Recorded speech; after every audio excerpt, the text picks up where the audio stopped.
આ લગભગ હું 8મી વખત અહીંયા આવ્યો છું, તો મને ઘણો 100% સાહેબ રિઝલ્ટ તમે આપ્યું. ભગવાનનો ખૂબ ખૂબ આભાર, ધન્યવાદ.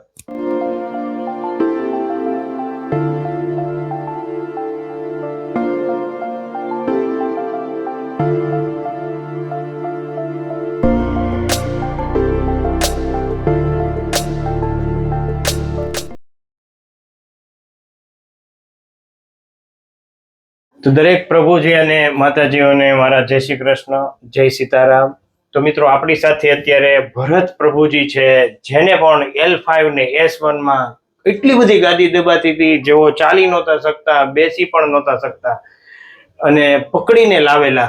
તો આપણે તેનો MRI એક્સરે જોઈશું સૌપ્રથમ કે એને કેવી તકલીફ હતી એક્સરેમાં. તો આપ જોઈ શકો છો આ L5 અને S1 માં ખૂબ ગાદી દબાઈ છે. સ્પાઇનલ કોર્ડ પોણા ભાગની દબાઈ ગયેલી છે, જે આપ જોઈ શકો છો.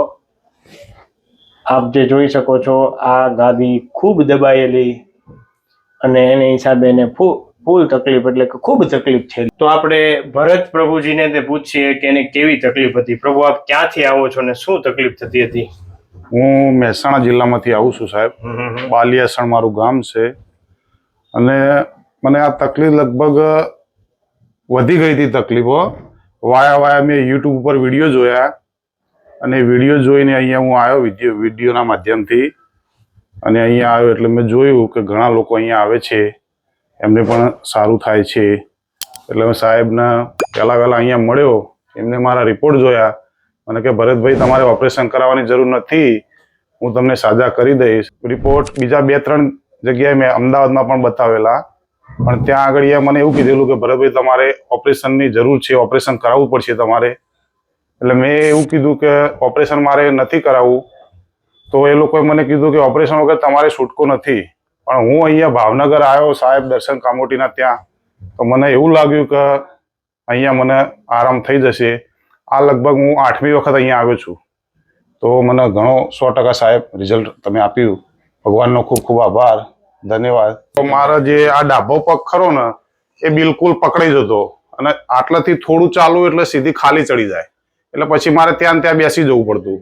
એટલે તકલીફ તો મને બહુ હતી. એમ પછી સુવામાં બેસવામાં બધી રીતે તકલીફ પડતી પૂરેપૂરી. પણ અહીંયા 2 અને 3જા સ્ટેપમાં હું આવ્યો ત્યાર પછી તો મને 50%ની રાહત થઈ. પછી અત્યારે 8મી સિટિંગ હાવ રેડી? હા, રેડી. ઓકે સાહેબ, 100%. હવે કઈ તકલીફ નથી? ના, 100%. ઓપરેશન માંથી દવા વગર? હા, ઓપરેશન માંથી દવા વગર સાહેબે મને મુક્ત કર્યા. દવા યુટ્યુબ માં વિડીયો મૂકી શકીએ ને તમારો? ચોક્કસ સાહેબ. તમે શું કહેવા માંગશો? હું સાહેબનું સન્માન કરવા માંગુ છું. સાહેબે મને 100% આરામ કરી દીધો છે. એટલે સાહેબને હું ફૂલની પોખડી સાહેબનું હું સન્માન કરવા માંગુ છું. અને યુટ્યુબર્સ ને તમે શું કહીશો આજે વિડીયો જોશે એને? 100% તમે અહીંયા એકવાર અવશ્ય મુલાકાત લો દર્શન કામોટી સાહેબની, અને એ તમને સાજા કરીને ઘરે મોકલશે.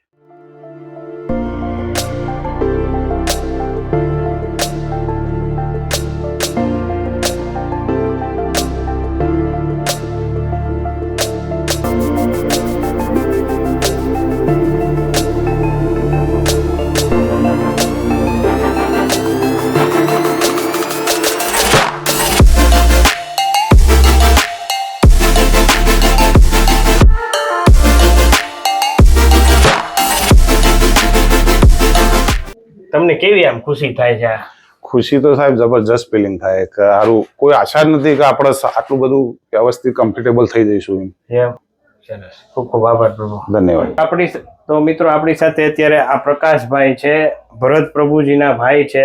પ્રકાશ પ્રભુજી, જેવો પણ કંઈક કહેવા માંગે છે, શું કહીશું? યુટ્યુબના માધ્યમથી હું કહેવા માંગીશ કે અમારા મોટા ભાઈ છે, જ્યારે પણ એમને આ કમરની અને પગ ચાલવામાં બહુ તકલીફ થતી, તો શરૂઆતમાં મેં અમદાવાદ હોસ્પિટલમાં બતાવેલું. તો ત્યાં ડોક્ટરે કીધેલું કે ઓપરેશન કરવું પડશે. અને L5 અને L6 નંબરનો જે મણકો હતો એ બહુ દબાતો હતો અને ભરતભાઈને ચાલવામાં એટલી તકલીફ પડતી કે થોડું ચાલે અને થાકી જાય.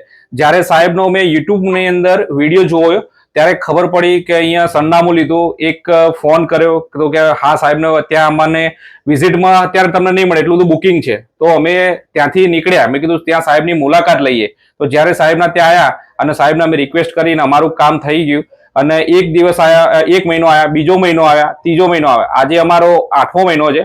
ભરતભાઈને કમ્પ્લીટ થઈ ગયું છે પણ જે પણ કોઈને કમરની અંદર તકલીફ હોય તો અવશ્ય ભાવનગર દર્શન કામોટી સાહેબની મુલાકાત લેવી અને 100% આરામ થઈ જશે. તો સાહેબનો હું ખૂબ ખૂબ આભાર માનું છું દિલથી. આપણે કહીએ છીએ ને કે ભગવાનનું સ્વરૂપ, ભગવાન બધી બાજુ પહોંચી નથી વળતા, પણ ભગવાને મનુષ્ય અવતારમાં આપણને જેમને જન્મ આપ્યો છે એવા અમુક સારા કાર્ય કરવા માટે આવા ડોક્ટરો બનાવ્યા છે. તો એમનો હું દર્શન સાહેબનો દિલથી ખૂબ ખૂબ આભાર માનું છું, જેમને મારા મોટા ભાઈના સારા કર્યા. તેથી સાહેબના જય દ્વારકાધીશ, જય દ્વારકાધીશ.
રેડી ને? રેડી. પેલા ચાલી નહોતા શકતા એ ઓકે?